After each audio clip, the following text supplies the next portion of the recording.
undocumented students can go to college, but there's no resources for them in those colleges that they don't even go to college. Okay, If so that like makes that's sense. what's holding them back Yeah. is like the lack of resources. The lack of resources, and even like when you go to school, it's like you have all these resources, you have your financial aid, you have all like everything you can use, but with them the first thing that comes to mind is money. How am I gonna pay for it? And even some schools don't even have like funding for undocumented students, so that's what makes it so hard. Do you have like a community of students that are undocumented that like help you No. with school at all?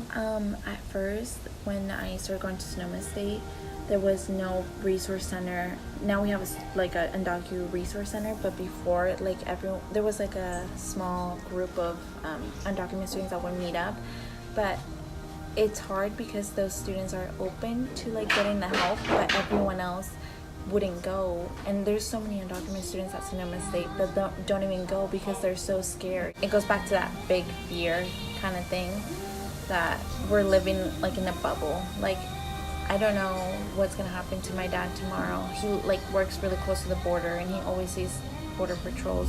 So it's like, I don't know, my life could change in any second, and I feel like that's probably why I take a lot of pride, because yeah, I'm undocumented and like I have all these struggles that I still go through. All this the fear never goes away, especially with my family. Like me not being with my family, like when my sister calls, I never know if it's her having like something with school or her telling me like my parents are no longer here.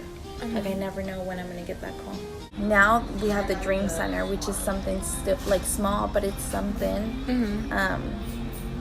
But I feel like we still lack a lot of resources.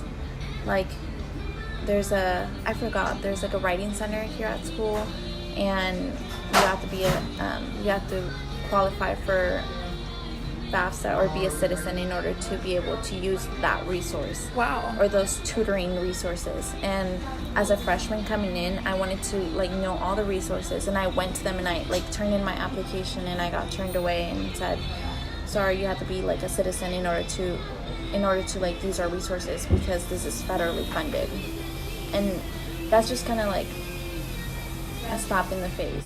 Even with RA stuff, like I was constantly telling them like, oh, can we do like an RA training for RAs to learn how to properly like help undocumented students? And they were like, oh yeah, we'll do it, like you can help us, and they never did it. And it goes back to like, that's not their main priority. It never is, it never will be. Like that's not their focus. If they did care about undocumented students, they would do the training, but they don't. It's like we're in an institution that's made, the focus is money. It will always be money. And so as sad as it sounds, like you're on your own, and I feel like you have to like know that and like stick to your values and not give up. But it's so hard when you're just constantly being pushed down.